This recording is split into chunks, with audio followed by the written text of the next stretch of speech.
प्रतिवर्ष यह शिक्षा का क्रम चलता है, परंतु 2 वर्ष से कोरोना के कारण स्थगित था। प्रशिक्षण स्थगित नहीं हुआ, इस प्रकार का कार्यक्रम नहीं हुआ। मैदान में शाखाएं नहीं लगी, घरों में लगी, लेकिन संघ कार्य बंद नहीं था।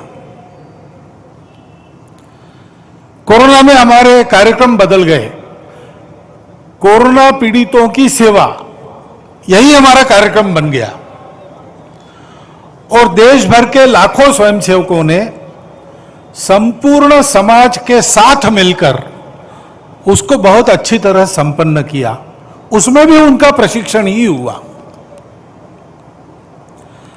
क्योंकि कार्यक्रम आपको दिखने में अलग अलग दिखते हैं। यहां लाठी काठी आपको दिख रही, यष्टि दिख रही है, संचलन समता दिख रही, परंतु ये प्रशिक्षण है अपने देश को परम वैभव संपन्न बनाने के लिए जो आवश्यक योग्यता है उसको प्राप्त करने का प्रशिक्षण है। जिन बातों का उल्लेख और श्रद्धेय दाई ने अपने भाषण में किया, वही बातें हैं। इस कालावधि में हमारा संपर्क समाप्त नहीं हुआ, उल्टा बढ़ा। बाद में राम जन्मभूमि के लिए धन संग्रह करना पड़ा तो बहुत अधिक गांवों में, 4 करोड़ से ऊपर गांवों में हमारे स्वयंसेवक पहुंच गए, परिचय हो गया, संपर्क हो गया। उसके फलस्वरूप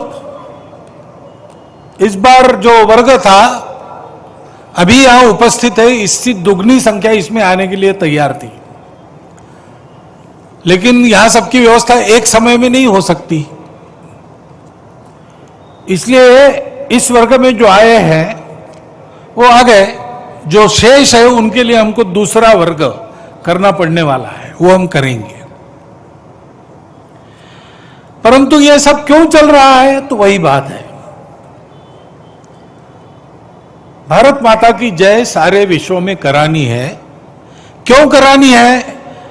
हम विश्व विजेता बनना चाहते क्या? नहीं, हमको विजेता वगैरह बनने की आकांक्षा नहीं है। हमको किसी को जीतना नहीं है, हमको सबको जोड़ना है। संघ का कार्य भी किसी को जीतने के लिए नहीं चलता, जोड़ने के लिए चलता है।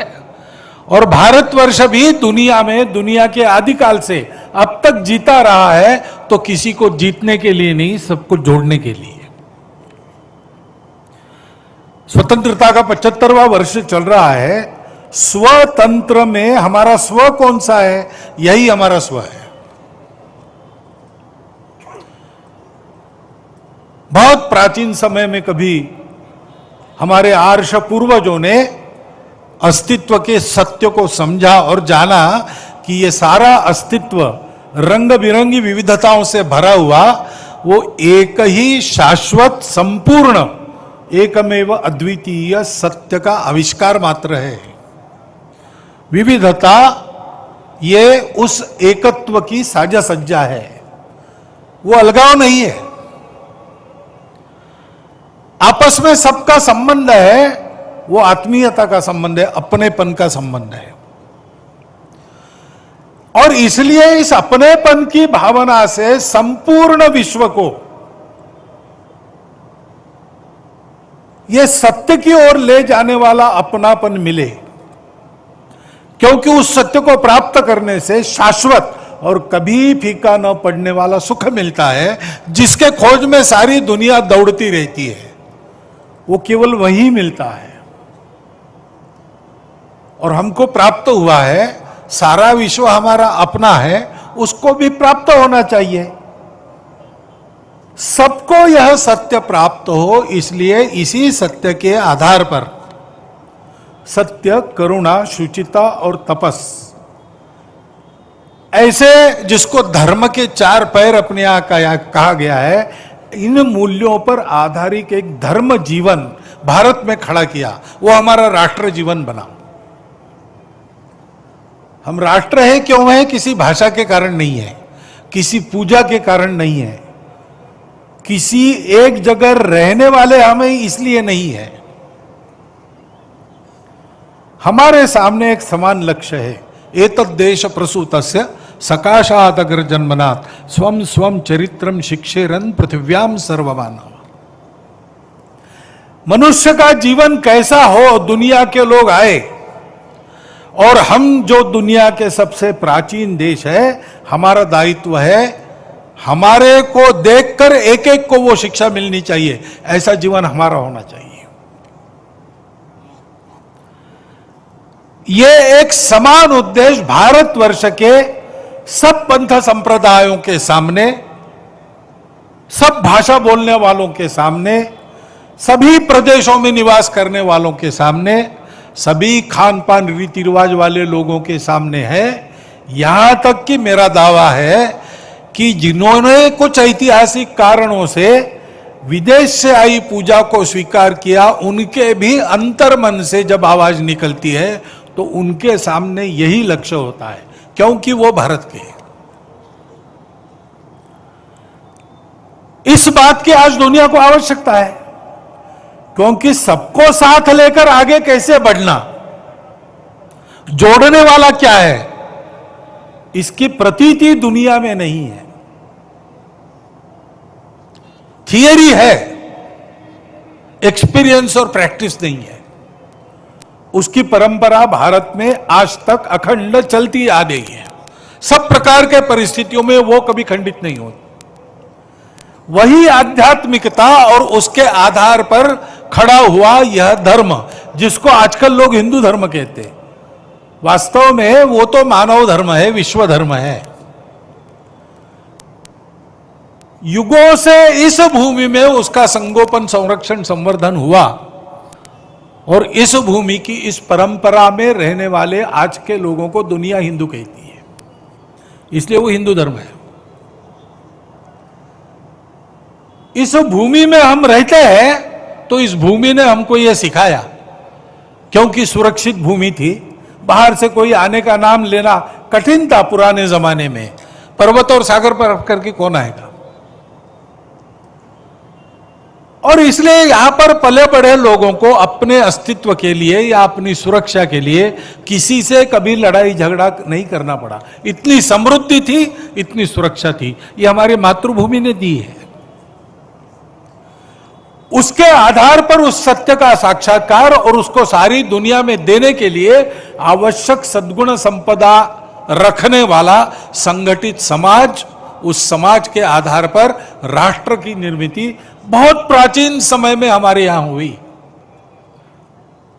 ओम भद्रम इच्छन्त ऋषिय स्वर विदा तपो दीक्षा मुपसे दुरग्रे ततो राष्ट्रम बलम ओजश्च जातम। ये इतिहास हमारे यहां रिकॉर्डेड है वेदों में। हमारा राष्ट्र, हमारा बलोज विश्व का कल्याण चाहने वाले ऋषियों के दुर्धर तप से हुआ है, अपनी सुरक्षा के लिए नहीं हुआ है, अपनी स्वार्थ के लिए नहीं हुआ है।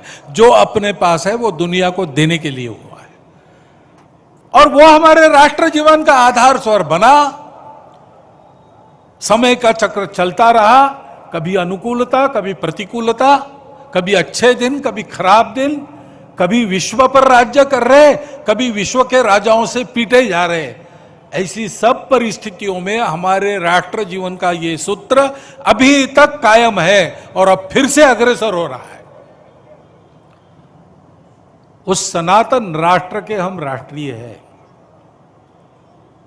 वही धर्म जो समन्वय सिखाता है, जो संतुलन देता है, जो सबको साथ लेकर सबकी उन्नति करना जानता है। सबकी उन्नति में अपनी उन्नति देखो, अपनी उन्नति से सबकी उन्नति हो, ऐसी उन्नति को वो हमारा स्व है। उसके आधार पर अपने देश के सारे तंत्र को हमको फिर से देखकर स्थापित करना होगा, क्योंकि हमारे देश का प्रयोजन ये है। हमको स्वतंत्रता इस स्व के आधार पर अपना तंत्र बनाकर दुनिया को नया मंत्र देने के लिए हुई है। इस कर्तव्य को पार पड़ने के लिए पहली बात है, इस सत्य को अनुभूति करने वाले, इस सत्य को जानकर जीवन जीने वाले लोग चाहिए। धर्म का संरक्षण दो प्रकार से होता है। उस पर आक्रमण होता है, उससे बचाना पड़ता है, उसके लिए बलिदान भी देना पड़ता है, उसके लिए लड़ाई भी करनी पड़ती है। लेकिन धर्म ये आचरण से बढ़ता है। आचार प्रभवो धर्म। तो ये धर्माचरण चाहिए, आपस में प्रेम चाहिए, आपस में आनंद चाहिए, एक दूसरे के सुख दुख की संवेदना चाहिए। हमारी जो विविधताएं हैं उनको हमारी साज सज्जा के रूप में देखना चाहिए, अलगाव के रूप में नहीं देखना चाहिए। आपस में लड़ाई नहीं होनी चाहिए। ये सत्य हमारे पास है, सारी दुनिया को देने के लिए हमारे पास है, उसको देने का समय आ गया है, उसके लिए तैयारी है। और एक बात है, सत्य के अपने पैर नहीं होते, सत्य को शक्ति का आधार चाहिए।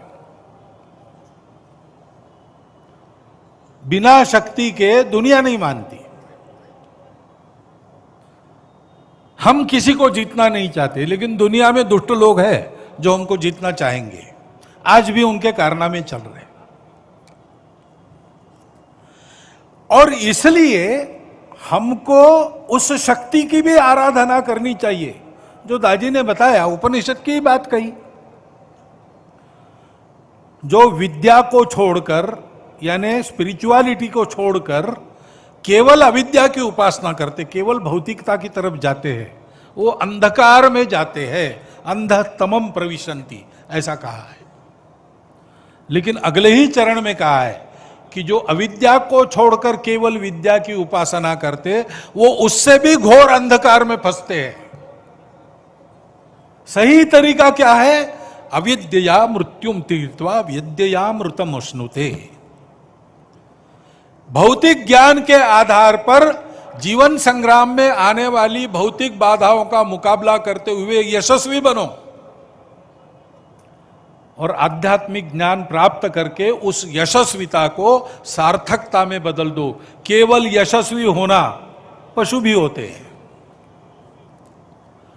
यशस्वी हुए बिना सार्थक भी नहीं हो सकते, लेकिन सार्थकता के बिना यश का कोई अर्थ नहीं। और इसलिए हमारे यहां यह मार्ग बताया, यह संतुलन साधा है। और इसलिए जैसे हम इस प्रेम की बात करते हैं, बात नहीं, वो हमको करना है, ये हमारा प्रामाणिक उद्देश्य है। ये कोई पॉपुलिस्ट पॉलिसी नहीं है। हमको प्रेम देना आता है, संघ में आकर देखिए, और हमको सब जगह जाकर यही करना है। संघ हृदय में भर पाए, अब घर घर हमको जाना है, ऐसे प्रसंग पर ये स्वयंसेवक बने हैं। उनके लिए संदेश क्या है? हिंदुत्व एक, अपनत्व भावना रोम रोम में भरना है। अहंकार व्यक्तित्व भुलाकर सबको अपना करना है। स्वयंसेवक इसी के लिए बनते हैं। लेकिन सब बातों को शक्ति का अधिष्ठान चाहिए, शक्ति को सत्य का, सत्याधारित नीति का अधिष्ठान चाहिए। नहीं तो शक्ति उपद्रवी हो सकती है। शक्ति चाहिए, लेकिन दुष्टों के हाथ में विद्या विवाद आया, ज्ञान मिला, जानकारी मिली, उसका उपयोग लोगों में झगड़े लगाने के लिए, नकारात्मकता उत्पन्न करने के लिए करना दिखाई देता है। धनम मदाय, धनवान हो गए तो ऐसा मद आता है कि उस धन के बल पर कुछ भी करेंगे, कोई लिहाज नहीं रखेंगे।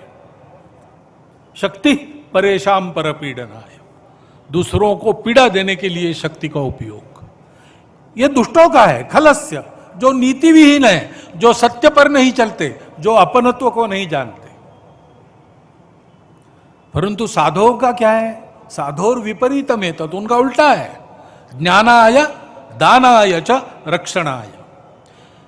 विद्या मिली तो लोगों का ज्ञान बढ़ाने में उसका उपयोग करते हैं। धन मिला तो लोगों के अभावों को दूर करने के लिए दान करते हैं। और बल मिला तो दुर्बलों की रक्षा के लिए उसका उपयोग करते हैं। ये नीति नहीं है तो शक्ति उपद्रव बनती है। अभी हम देख ही रहे,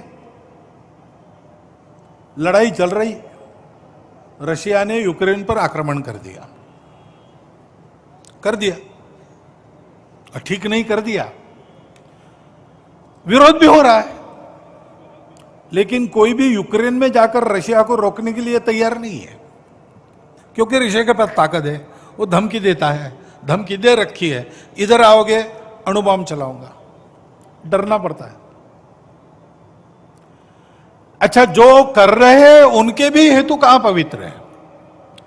वो तो सारे शस्त्रास्त्र यूक्रेन को दे रहे हैं। ये तो ऐसी बात हो गई, पुराने जमाने में पाकिस्तान और भारत को लड़ा के दोनों तरफ से अपने शस्त्रों की परीक्षा करते थे पाश्चात्य राष्ट्र, ऐसा ही कुछ चल रहा है।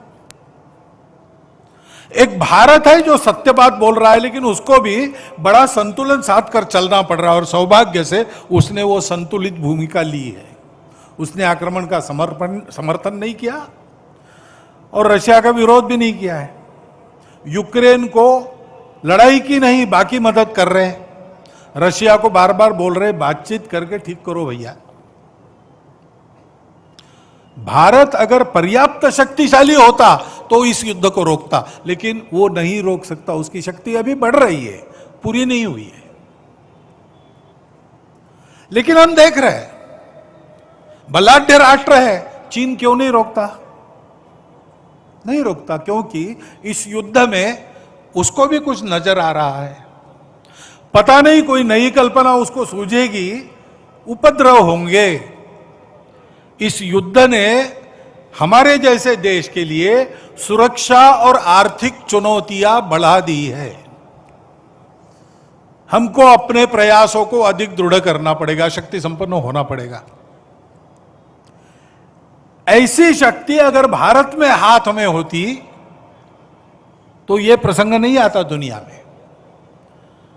लेकिन ये शक्तिमान लोग हैं, लेकिन अपनत्व से, एकत्व से आने वाली धर्म प्राण नीति उनके पास नहीं है। इसलिए भाषा तो वही है, शांति की, एकता की। संस्थाएं भी बनाए रखी है बड़ी बड़ी, यूनो जैसी, सैन्य संभार वगैरह सब कुछ है, समृद्धि है, लेकिन स्वार्थ में ही जीते हैं। अपने स्वार्थ की सुरक्षा के लिए सत्तत्वों का भी उपयोग करते हैं। इसलिए नीति चाहिए, शक्ति चाहिए। ये शक्ति जैसे सत्व संपन्नता में होती है, वैसे एकता में भी होती है, जिसका उल्लेख बार बार किया दाजी ने। भारत को परम वैभव संपन्न बनाना, भारत को विश्वगुरु बनाना, यह समय की आवश्यकता है। लेकिन उसके लिए भारत में सर्वत्र लोगों को भारत बनकर एक होना पड़ेगा। यह भारत का स्व है, वो किसी पूजा के आड़े नहीं आता, वो किसी पूजा का विरोध नहीं करता, वो किसी एक भाषा का समर्थन नहीं करता, सब भाषाओं को अपना मानता है। वो सब प्रांतों के लोगों को अपना ही मानता है। एक ही भारत माता के सारे पुत्र हैं, समान पूर्वजों के सब वंशज हैं, और यही स्व आधारित धर्म संस्कृति सबको विरासत में मिली है। धर्म को पूजा से और कर्मकांडों से, खान पान रीति रिवाज से अलग करो तो हमारा धर्म बचता है। बंधुभाव, मानवता, वही भारत का स्व है, वही भारत का प्राचीन सनातन धर्म है, वही मानवता है। उसी को आज हिंदू धर्म कहते हैं। हम सबको यह ध्यान में रखना पड़ेगा कि विविधताएं अपनी है, परंतु वो अलगाव नहीं है। अभी ये प्रकरण निकल रहे, ज्ञानवापी का मुद्दा चल रहा है। अब ऐसे मुद्दे हैं, एक इतिहास तो है, उसको हम बदल नहीं सकते। वो इतिहास हमने नहीं बनाया, न आज के अपने आप को हिंदू कहलाने वालों ने बनाया, न आज के मुसलमानों ने बनाया। उस समय घटा, इस्लाम बाहर से आया, आक्रमकों के हाथ आया। उस आक्रमण में भारत की स्वतंत्रता चाहने वाले व्यक्तियों का मनोधैर्य खच्चे करने के लिए देवस्थान तोड़े गए, हजारों है। हिंदू समाज का विशेष ध्यान जिन पर है, विशेष श्रद्धा जिनके बारे में ऐसे कुछ है, उसके बारे में मामले उठते हैं। अब इसका विचार क्या करना, ये मुसलमानों के विरुद्ध नहीं सोचता है हिंदू। आज के मुसलमानों के उस समय पूर्वज भी हिंदू थे। उन सबको स्वतंत्रता से चिरकाल तक वंचित रखने के लिए, उनका मनोधैर्य दबाने के लिए किया गया। इसलिए हिंदू को लगता है कि इसका पुनरुद्धार होना चाहिए। हम तो कुछ नहीं कहते, हमने 9 नवंबर को कह दिया कि एक राम जन्मभूमि का आंदोलन था जिसमें हम अपने प्रकृति के विरुद्ध किसी ऐतिहासिक कारण से उस समय की परिस्थिति में सम्मिलित हुए। हमने उस काम को पूरा किया। अब हमको कोई आंदोलन वगैरह करना नहीं है। लेकिन इश्यूज अगर मन में है तो कुछ उठते हैं। ये किसी के विरुद्ध नहीं है और विरुद्ध मानना नहीं चाहिए। मुसलमानों ने तो नहीं मानना चाहिए, हिंदुओं ने भी ये नहीं करना चाहिए। अच्छी बात है, ऐसा कुछ है, आपस में मिल बैठकर सहमति से कोई रास्ता निकालिए। लेकिन हर बार नहीं निकल सकता। इसमें कोर्ट में जाते हैं तो फिर कोर्ट जो निर्णय देगा उसको मानना चाहिए।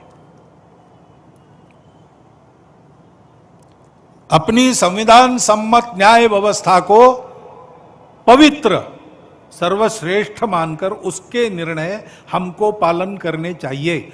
उनके निर्णयों पर प्रश्न चिन्ह नहीं लगाना चाहिए।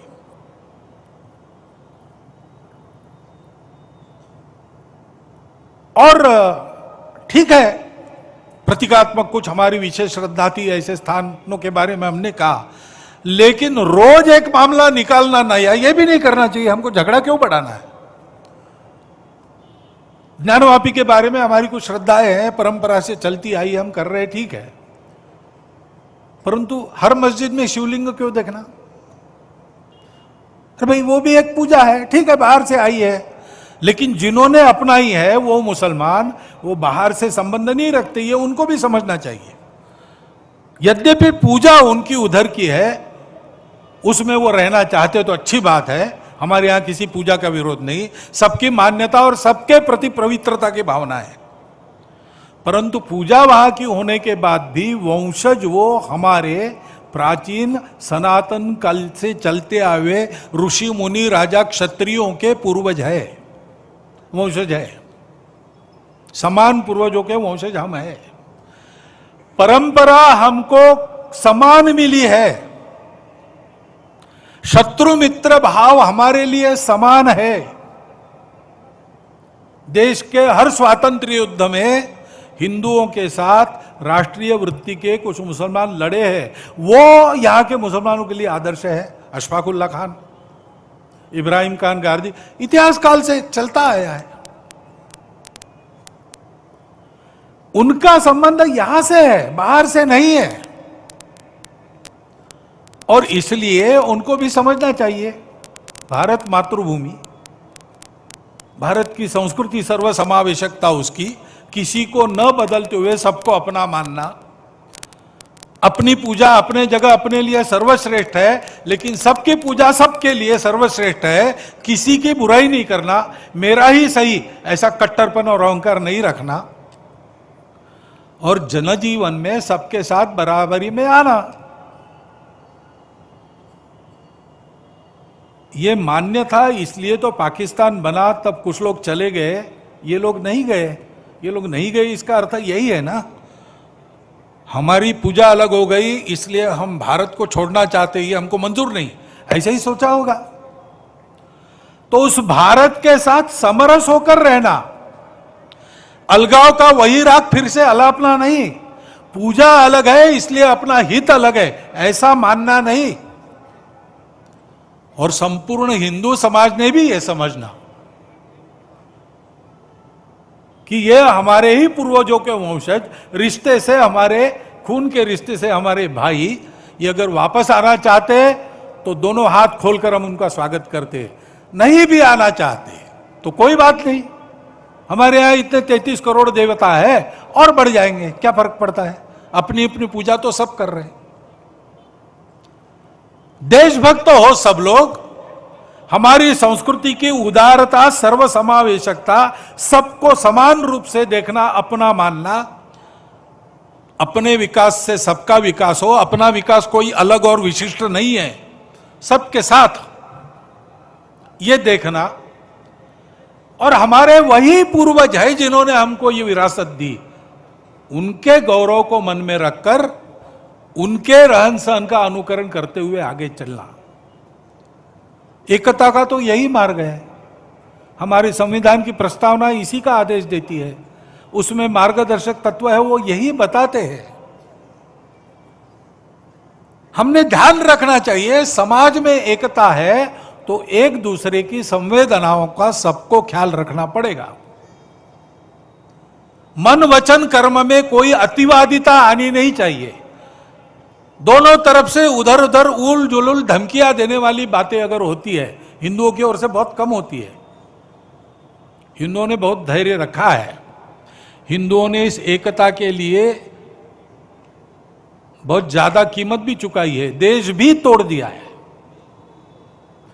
और फिर भी ऐसे स्वर उठते हैं और उसका विरोध कोई करता नहीं उधर से। इसलिए हमारे जैसे लोग बताते रहते भाई सब अपने हैं, लेकिन उनके मन में एक प्रश्न चिन्ह रहता है, हिंदू के मन में। और इसलिए अपने अपने ऐसे अतिवादी लोगों को टोकना चाहिए। हिंदुओं में टोकते हैं, हम भी कुछ बोल गए तो हमको भी टोकने वाले लोग हैं। हिंदू समाज किसी प्रकार का अतिवाद मान्य नहीं करता है, इसलिए हिंदू समाज में सब लोग आए, यहूदी आए, पारसी आए, विश्व का हर देश जब भी दिग्भ्रमित हो लड़खड़ाया, सत्य की पहचान करने इस धरा के पास आया। भूमि यह हर दलित को पुचकारती, हर पतित को उद्धारती। ये हिंदू के जीवन की परंपरा है। इसको समझकर हिंदू भी अपना हिंदुत्व का आचरण ठीक करे, शक्ति संपन्न हो। जीतना नहीं है किसी को, लेकिन किसी की ओर से जीता भी नहीं जाना है। डराना नहीं है किसी को, लेकिन किसी से डरने की भी नौबत नहीं आनी चाहिए। ऐसा हिंदू रहे और इन सबको गले लगाकर एक राष्ट्र जीवन के समृद्ध प्रवाह में सबको शामिल कर ले। इसके लिए जैसा शील चाहिए, जैसी शक्ति चाहिए, वैसी शक्ति सब में भरने का यह संघ का प्रयास है। अत्यंत आवश्यक, अनिवार्य ये आवश्यकता है देश की, क्योंकि हम सबको भाषा, प्रांत, पंथ आदि की सारी विविधताओं को लेकर एक दूसरे से दूर करना, आपस में लड़ाना और उन झगड़ों की आग पर अपने स्वार्थ की रोटियों को सेकने का उद्योग करने वाले अभी भी कार्यरत है। दुनिया में भी है, देश में भी है। उनके चंगुल में किसी प्रकार के समझदार लोगों को नहीं फंसना चाहिए। लंबा चलना पड़ेगा। आज ऐसा विचार आया, किसी ने बोला और कल बदल हो गया, ऐसा नहीं होगा। कठिन रास्ता है, उबड़ खाबड़ रास्ता है, लेकिन इसमें से जाना पड़ेगा। हम लोग भारत माता की जय करना चाहते हैं। हम लोग आपस में अपनत्व, भाईचारे पर विश्वास रखते हैं। हम लोग भारत को विश्व गुरु बनाना चाहते हैं। तो हमको इस व्रत को लेकर आगे बढ़ना पड़ेगा। सामर्थ्य संपन्न संगठित हिंदू समाज अपने हिंदुत्व की सच्ची प्रवृत्ति के आधार पर देश में क्या, सारी दुनिया के कलह, द्वेष, स्पर्धाएं बंद करके एक नई सुखी सुंदर दुनिया बनाने की क्षमता रखता है। उस क्षमता का, उस गुणवत्ता का जागरण सारे देश में करने का ये संघ का प्रयास 1925 से चल रहा है। कार्यक्रम खंडित हो गए बार बार, लेकिन कार्य कभी खंडित नहीं हुआ। एक एक कदम आगे बढ़ रहा है। आज नहीं तो कल इसको हम यशस्वी कर पाएंगे। आज नहीं तो कल मैंने कहा, लेकिन अब जो दृश्य दिखता है उसमें लगता है कि आने वाले कुछ ही दिनों में संपूर्ण भारतवर्ष का समाज एक होकर, सारे भेद भूलकर, आपस के स्वार्थों को तिलांजलि देकर देश को बड़ा बनाकर दुनिया को सुखी बनाने के उद्योग में लगा है। यह दृश्य अपने कार्य की गति बढ़ाकर और यहाँ उपस्थित निमंत्रित बंधुओं का सहयोग उसमें होकर खड़ा हो सकता है, इतनी परिस्थिति की अनुकूलता आज खड़ी हुई है।